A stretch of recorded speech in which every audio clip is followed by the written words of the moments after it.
But దానిలో నా స్వార్థం కూడా ఉంది, నా ఆనందం కూడా ఉంది. ఏంటంటే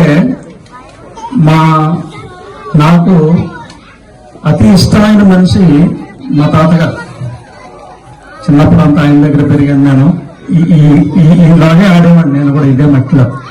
సో నాకు ఇక్కడికి వస్తే ముందు ఈయన చూస్తేనే ఆనందం అనిపిస్తూ ఉంటుంది. ఎందుకంటే నా బాల్యం అంటే చూస్తే గుర్తు వస్తుంది నాకు. సో ఆ రామచంద్ర నాయుడు గారి పేరు మీద నేను నా ఆస్తిని ఇవ్వలేదు, ఆయన ఆస్తిని ఊరికి ఇచ్చాను ఆయన పేరు మీద, అంతే. నేను ఎప్పుడు అలా ఫీల్ అవుతా, నా ఆస్తిని ఇచ్చానని ఫీల్ అవున్నాను. ఎందుకంటే ఆయన సంపాదన వాళ్ళ తాతల దగ్గర నుంచి ఆయనది, ఆయన తర్వాత మాకు వచ్చింది, ఆయన పేరు మీద ఉంది కాబట్టి నేను ఊరికి ఇచ్చి ఆయన పేరే పెట్టాను. ఇక నెక్స్ట్ అతి ముఖ్యమైన వ్యక్తి మా నాన్నగారు. నేను ఈ రోజు ఈ పరిస్థితుల్లో ఉన్నానంటే ప్రతి క్షణం నా గురించి ఆయన ఎంత కష్టపడ్డారో నాకు తెలుసు.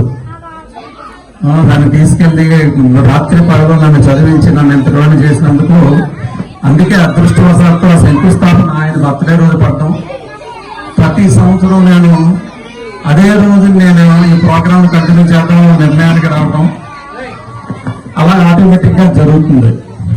అలాగే ఆయన పిలిచి ఓపెన్ చేయించాను ఆ రోజు. అందరూ ఎమ్మెల్యేని పిలుస్తాడా లేకపోతే ఒక మినిస్టర్ని పిలుస్తాడా ఎవరిని పిలుస్తారా అనుకున్నారు. నేను సింపుల్ గా సుమన్ మాస్టర్ చేస్తారని చెప్పాను, ఆయనే వచ్చేసారు. ఐ వాజ్ వెరీ హ్యాపీ ఆ టైంలో. ఎందుకంటే ఎస్ అలాగా ఆ ముగ్గురిని నేను ప్రతిసారి ఇక్కడికి వచ్చినప్పుడు తలుచుకుంటాను. ముగ్గురు అంటే నాకు ఇష్టం. సో ఆ రకంగా అది నా స్వార్థం.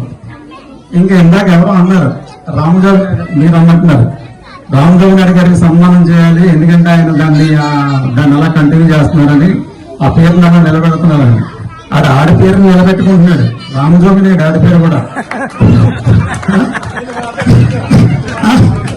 అది మన పేరు కాదండి, నా పేరు లేదు దానిలో, ఆడి పేరే ఉంది. సో ఆ కష్టం అడిగి తప్పదు. ప్లస్ ఇంకొకటి ఏంటంటే ఈ ఊర్లో ఆ అటాచ్మెంట్ నాకు మెయింటైన్ అవుతుందంటే నాకున్న ఒకే ఒక తీగ ఆడే.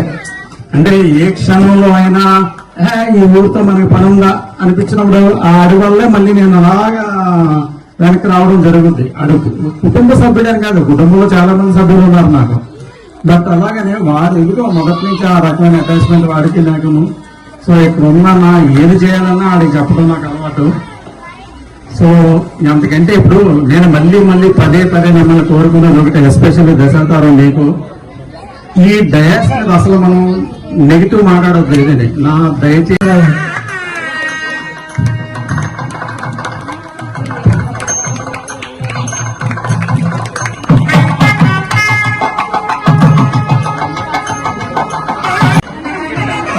థ్యాంక్ యూ లేడీస్, మీరు కూడా ఎవరు చేర్చవచ్చు.